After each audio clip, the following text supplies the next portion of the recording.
Hello guys, welcome to my channel Sikarwar Study Point. I'll discuss part of speech. आज हम आपको parts of speech के बारे में बताएंगे और पार्ट ऑफ स्पीच की डेफिनेशन भी बताएंगे और ये कितने टाइप्स के होते हैं वो भी बताएंगे। ये लगभग 8 टाइप के होते हैं, जैसे noun, pronoun, adjective, verb, adverb, conjunction, preposition, interjection. नीचे एक्सरसाइज इंक्लूड की गई है और उम्मीद है कि आप पार्ट ऑफ स्पीच को समझने के बाद अच्छी तरीके से आप इसको सॉल्व कर सकते हैं। सबसे पहले हम करेंगे definition of parts of speech. Definition of parts of speech पे क्या होता है? स्पीच का मतलब होता है शब्द, पार्ट्स का मतलब भाग, यानी शब्दों के भाग। यानी शब्द के भाग उन्हें कहते हैं जो शब्द अपना अपना जिस रूप में कार्य करते हैं, उन्हीं के जो नाम दिए जाते हैं हम उन्हें पार्ट्स ऑफ स्पीच कहते हैं। इंग्लिश में डेफिनेशन है a name given to a word based on its job is called parts of speech. यानी कार्य के आधार पर जिन शब्दों को जो एक नाम दिया जाता है उस नाम को ही हम पार्ट्स ऑफ स्पीच कहते हैं। पार्ट ऑफ स्पीच 8 टाइप्स होते हैं, जैसे noun, pronoun, adjective, verb, adverb, conjunction, preposition, interjection. सबसे फर्स्टली आता है हमारा नाउन। सबसे पहले देखते हैं हम नाउन क्या होता है। What is noun? नाउन की डेफिनेशन है noun is the name of a person, thing, place, idea और quality of a person. Noun जो है किसी व्यक्ति का, वस्तु का, स्थान का नाम, किसी व्यक्ति के विचार या उसके गुणों को हम नाउन कहते हैं। लाइक रिया, रिया एक पर्सन का नाम है। पुलिस, पुलिस एक ग्रुप है। गर्ल, टेबल, टेबल वस्तु का नाम है। टी भी एक थिंग है। Delhi, Delhi name of place है। Happiness, honesty, quality of person. Nation, death, life, death एक आइडिया है। Life, class, etc। एग्जाम्पल से जैसे I like tea, I like tea, मैं चाय पसंद करता हूँ। तो यहाँ पर नेम ऑफ थिंग क्या है? टी। टी हमारा क्या है? एक नाउन है। हम अदर एग्जाम्पल भी ले सकते हैं, जैसे रिया इज गुड गर्ल। तो रिया क्या है? एक पर्सन का नेम है और वो रिया क्या हो गया? हमारा noun. Riya is noun. Next है हमारा प्रोनाउन। प्रोनाउन की प्रोनाउन का हिंदी में बोलते हैं सर्वनाम। डेफिनेशन है a pronoun is used in place of noun. यानी सर्वनाम संज्ञा के स्थान पर प्रयोग किए जाते हैं। साधारण तौर पे जैसे हम किसी के नाम की जगह पे हम सर्वनाम का प्रयोग करते हैं और नाम होता है हमारा संज्ञा, और उसके स्थान पे जिन शब्दों का हम प्रयोग करेंगे वो होगा हमारा प्रोनाउन। एस जैसे लाइक में I, we, you, they, he, she, it, him, someone, somebody, etc। आद, like Aarti is a good girl, Aarti is very beautiful girl। अब यहाँ पर जैसे आरती, आरती क्या है? एक नेम है पर्सन का, वो क्या हो गया? हमारा noun. Aarti is a good girl. अब हमें नाउन की जगह प्रोनाउन का यूज करना और बार बार नाउन रिपीट नहीं किया जाता है, इसलिए हमें आरती के स्थान पर क्या लगा सकते हैं? वही हमारा प्रोनाउन कहलाएगा। अब जैसे देखिए, Aarti is a good girl, she is very beautiful. तो आरती एक अच्छी लड़की है, वह बहुत सुंदर है। तो सुंदर कौन है? आरती। और आरती की जगह पे हमने क्या लगाया? सी। तो सी इज प्रोनाउन। तो सी हमारा क्या हो गया? प्रोनाउन हो गया। एग्जाम्पल के तौर से एक बार फिर, he wants to marry her, he wants to marry her, वह उससे विवाह करना चाहता है। तो यहाँ किसी का भी नाम नहीं है, लेकिन संकेत है वह उससे, तो ही वह की क्या अंग्रेजी ही, और ही हमारा क्या हो गया प्रोनाउन, क्योंकि यहाँ कोई नाम नहीं है, उसकी जगह पर हमें वर्ड रखा हुआ है, वो क्या है हमारा प्रोनाउन है। He pronoun wants to marry her, तो हर भी हमारा प्रोनाउन है। Someone is on the door, someone is on the door. अब समवन यानी दरवाजे पर कोई है, कोई नाम नहीं है, केवल संकेत वर्ड है, और वो क्या हो गया हमारे किसकी जगह पे, नाउन की जगह पे, तो समवन इज अवर नाउन, यानी समवन हमारा क्या हो गया, sorry someone is our pronoun, यानी समवन क्या है हमारा प्रोनाउन हो गया। नेक्स्ट है हमारा एडजेक्टिव। एडजेक्टिव का मतलब होता है विशेषण। विशेषण से मीन्स विशेषता, किसी की विशेषता बताना। डेफिनेशन है एन एडजेक्टिव डिस्क्राइब या मॉडिफाइज और gives more information about noun और प्रोनाउन। एक विशेषण किसी संज्ञा या सर्वनाम की विशेषता बताता है या उसका वर्णन करता है, उसे हम एडजेक्टिव कहते हैं। एडजेक्टिव से मतलब समझ लो एक तरह से गुड, क्वालिटी, जैसे good, bad, intelligent, clean, dirty, small, big, lazy, brave, tall, black, etc. Example में देखिए, दिस गर्ल इज ऑनेस्ट, यह लड़की ईमानदार है।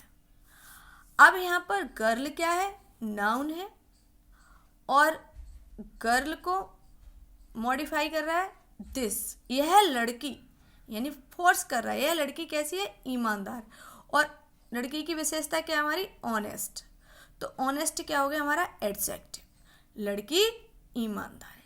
He is a tall boy, वह एक लंबा लड़का है, तो लड़का कैसा है, लंबा, तो टॉल हमारा क्या है, टॉल इज अ एडजेक्टिव। अगला, सी वियर्स रेड क्लॉन, वह एक लाल रंग का क्लॉन पहनता है, तो कैसे रंग का पहना है उसने, लाल रंग का, तो रेड इज एडजेक्टिव, तो रेड हमारा क्या है, एडजेक्टिव है। Next, verb. वर्ब क्या होता है, वर्ब का मतलब होता है क्रिया। Definition, it shows an action और स्टेट ऑफ एन ऑब्जेक्ट, यानी हमारे कार्यों, इट शोज एन एक्शन और स्टेट ऑफ एन ऑब्जेक्ट, जो ऑब्जेक्ट के कार्यों या स्थिति को दिखाता है उसे ही हम वर्ब कहते हैं। वर्ब वैसे तो कई टाइप की होती है, लेकिन हम 2 टाइप के बारे में वर्णन करेंगे। टाइप्स ऑफ वर्ब, फर्स्टली होती है हमारी मेन वर्ब। मेन वर्ब में वो वर्ब आती हैं जिससे हम फिजिकल वर्क करते हैं, जैसे ईट खाना, स्लीप सोना, प्ले खेलना, लाफ हंसना, सिट बैठना, स्टैंड खड़े होना, स्पीक कम गो टीच ईटीसी। ऑक्सिलरी वर्ब वो वर्ब होती है जो हमारी फिजिकल वर्ब के द्वारा समय को यानी टाइम को शो करती है। एग्जाम्पल, सी इज वॉकिंग, वह चल रही है, तो वॉकिंग क्या है हमारा, एक फिजिकल वर्क है, तो ये वॉकिंग क्या हो गई हमारी main verb. Sonali is going to school, Sonali school जा रही है, तो सोनाली क्या काम कर रही है, स्कूल जा रही है। गोइंग यानी ये भी वर्क हो गया, फिजिकल वर्क है, तो going is a main verb. The door was open, दरवाज़ा खुला हुआ था, तो यहाँ जो है दरवाज़ा खुला हुआ टाइम को शो कर रहा है, और टाइम को शो कर रही है वर्ब हमारी वॉच, तो ये ऑक्सिलरी वर्ब होगी, watch is a auxiliary verb. Next है हमारा एडवर्ब। वर्ब का तो हम मतलब समझ ही गए कि क्रिया होती है। अब यहाँ पर है एडवर्ब, यानी 2 शब्दों से जुड़ के मिला हुआ। एड का मतलब होता है एडजेक्टिव और वर्ब का मतलब क्रिया। अब जो क्रिया की विशेषता बताता है उसे हम एडवर्ब करते हैं जनरली। इसकी डेफिनेशन है एन एडवर्ब मॉडिफाइज और add something to the meaning of verb, adjective और एनअदर एडवर्ब। एक क्रिया विशेषण जो है क्रिया की, विशेषण की या अन्य क्रिया विशेषण की विशेषता बताता हूँ, उसे हम एडवर्ब कहते हैं। Like before, yesterday, at, slowly, fast, official, very, early, almost, how, when, etc। Example देखिए, शी इज वॉकिंग स्लोली, वह धीरे धीरे चल रही है। तो वह कैसे चल रही है? धीरे धीरे। चलना की विशेषता बताइए, स्लोली। क्या कर रही है वो? स्लोली चल रही है। चलना क्या है? हमारी वर्ब। और स्लो और वर्ब की विशेषता क्या है? स्लोली। तो ये क्या हो गया? जो वर्ब की विशेषता बताए उसे क्या कहेंगे हम? एडवर्ब। तो स्लोली हमारा हो गया एडवर्ब, क्योंकि वो चलने की विशेषता बता रहा है कि कैसे चल रही है वो? धीरे धीरे। नेक्स्ट है, she is walking very slowly, वह बहुत धीरे चल रही है। अब स्लोली क्या था? हमारा चलना। स्लोली का मतलब है धीरे धीरे, वॉकिंग मीन्स चलना। तो चलना तो धीरे धीरे है, और कितने धीरे चल रहा? बहुत धीरे। तो जो एडवर्ब की विशेषता बता रही है वेरी, तो वेरी क्या है? एडवर्ब है हमारा, जो एडवर्ब की विशेषता बताती है। तो वेरी और स्लोली दोनों ही हमारे क्या हैं? Adverb. Any is really an intelligent girl, any जो है वास्तविक एक बहुत होशियार लड़की है। तो एनी कैसी लड़की है? होशियार लड़की। होशियार, इंटेलिजेंट, इंटेलिजेंट क्या है हमारा? एडजेक्टिव। रियली, रियली वास्तविक, तो यहाँ पर रियली जो है वो क्या है हमारा? एडवर्ब, क्योंकि वो किसकी विशेषता बता रहा है? इंटेलिजेंट की। और एडजेक्टिव की जो विशेषता बताता है वो भी हमारा क्या होता है? Adverb. Your really is adverb. Next, conjunction. Conjunction यानी संयोजक।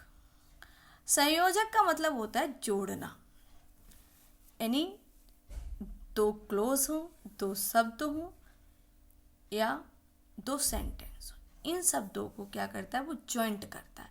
जैसे डेफिनेशन में दिया है, a word that join two words, sentences और clauses is called conjunction.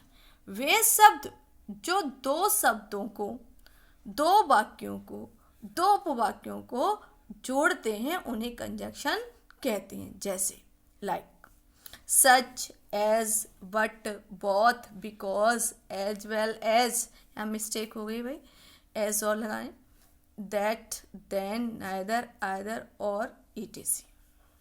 Example, Abhay is wrong, his friend is wrong. Abhay गलत है और उसका मित्र भी गलत है। ये दो सेंटेंस दिए गए हैं, दो सेंटेंसों का हमें एक सेंटेंस बनाना है, वो भी कंजक्शन जोड़ के, ताकि सेंटेंस छोटा हो जाए। जैसे Abhay as well as his friend is wrong. Wrong दो बार आया है, उसको हमने रिपीटेशन एक बार किया। तो जैसे जितना अभय गलत है उतना ही उसका मित्र भी गलत है। और भी कई एग्जाम्पल बन सकते हैं, जैसे हरी अप, जल्दी करो, यू विल बी लेट, तुम्हें देर हो जाएगी। तो हम बता सकते हैं hurry up, otherwise you will be late, या जल्दी करो अन्यथा तुम्हें देर हो जाएगी। तो यहाँ दो सेंटेंस जुड़ गए, तो वो भी हमारे क्या है? कंजक्शन है। नेक्स्ट है हमारे प्रीपोजिशन। प्रीपोजिशन जो हमारी परिस्थिति को बताता है। डेफिनेशन है, preposition a word that shows relation of a noun और pronoun to another word is called preposition. यानी वे शब्द जो नाउन और प्रोनाउन के संबंध को दूसरे शब्दों से जुड़ा हुआ दिखाता है, उन्हें हम प्रीपोजिशन कहते हैं। जैसे in, on, for, of, out, into, onto, with, above, about, etc। वैसे तो प्रीपोजिशन काफ़ी टाइप्स के होते हैं, अभी हम केवल आपको इंट्रोड्यूस कर रहे हैं। आगे नेक्स्ट वीडियो में आपको एक एक करके समझाएंगे और उसे पूरा डिटेल में समझाएंगे। अभी तो हम ब्रीफली कर रहे हैं, केवल आप ये समझ सकें ताकि यह पार्ट ऑफ स्पीच होते क्या हैं। तो अब जैसे एग्जाम्पल में लेते हैं, the book is on the table. किताब मेज पर है। अब यहाँ बुक और टेबल क्या है, नाउन है। इन बुक और टेबल को जो रिलेशन बनाता है वो कौन बना रहा है, ऑन। यानी बुक को संबंधित मेज से कौन कर रहा है, ऑन। जैसे किताब मेज पर है, यानी दोनों का रिलेशन दिखाता है, शो कर रहा है। Ram studying in his room, Ram अपने कमरे में पढ़ रहा है। तो राम नाउन है हमारा, हिज रूम ये भी नाउन है। तो इन दोनों का जो संबंध जोड़ रहा है वो क्या जोड़ रहा है, इन। राम अपने कमरे में पढ़ रहा है। ही लिव्स इन मुंबई, वह मुंबई में रहता है। तो ही क्या है हमारा, प्रोनाउन। मुंबई क्या है हमारा, नाउन। तो नाउन और प्रोनाउन दोनों शब्दों को के बीच जो रिलेशन दिखाता है वो कौन दिखा रहा है, इन। यानी वह मुंबई में रहता है। तो ही लिव्स इन मुंबई, तो ही इन मुंबई, इन से शो करता है वो कहाँ है, मुंबई में, यानी मुंबई में रहता है। ये हमारा हुआ प्रीपोजिशन। अगला है इंटरजेक्शन। इंटरजेक्शन का मतलब होता है विस्मयबोधक शब्द। Interjection is written with an exclamation mark and used to express sudden strong emotion. Exclamation mark जो आपको पिक्चर में शो हो रहा है उसको देखिए, इस तरह से लगाते हैं। इंटरजेक्शन जो है एक एक्सक्लेमेशन मार्क से लिखा जाता है और इसे हम अपनी तीव्र भावनाओं को प्रकट करने के लिए प्रयोग करते हैं। एक्सक्लेमेशन मार्क दिखाई दे रहा है आपको, जैसे हम जब भी कभी खुश होते हैं तो अचानक हमारे मुंह से शब्द निकल जाते हैं। जैसे इंटरजेक्शन में आता है जॉय। वैसे इंटरजेक्शन कई टाइप के होते हैं। जॉय, इससे हम खुशी से, जैसे भारत और पाकिस्तान में जब मैच होता है, जब भारत जीत जाता है तो हमारे मुंह से एकदम निकलता हुर्रे। कोई अच्छी चीज़ दिखते हैं तो कहते हैं वाओ। तो वहाँ पर क्या है, हमारा एक आनंद से जो शब्द अचानक हमारे मुंह से निकले तो वो हो गए जॉय वाले वर्ड, जिनको हम आनंदमय शब्द बोल सकते हो। और इनके पीछे हम एक्सक्लेमेशन मार्क लगाते हैं। सोरो, सोरो यानी दुख। जब हमें कोई दुख में जब हम बोलते हैं अलास, अलास का मतलब होता है हाय, आह, ओह, आउच। सरप्राइज, हम जब सरप्राइज होते हैं किसी के साथ, किसी बात को लेकर, किसी वस्तु को देखकर, तो वहाँ हम कहते हैं व्हाट, वाओ। हमें ग्रीटिंग, किसी को संबोधन करना होता है, जैसे हम किसी का ध्यान अपनी तरफ लगाने को होते हैं तो हम कहते हैं hello, hi, look, listen to me, ETC word. Example के तौर पर hurray, we vote the match. Sorry, यहाँ पर वोट लिख गया, वॉन होगा यहाँ पर। वी वॉन द मैच, हम मैच जीत गए। आह, इट हर्ट्स, हाँ मतलब दुख से कहा कि चोट लगती है। व्हाट आर यू सेइंग, क्या, ये तुम क्या कह रहे हो। Underline the parts of speech and rights is kind. नीचे जो एक्सरसाइज दी गई है वहाँ पर आप पार्ट ऑफ स्पीच पर को अंडरलाइन कीजिए और उसका नाम भी लिखिए, ये किस टाइप की है। धन्यवाद। अगर आपको हमारी वीडियो अच्छी लगे तो आप इसे लाइक करें और नेक्स्ट वीडियो देखने के लिए सब्सक्राइब भी करें। Thank you for watching.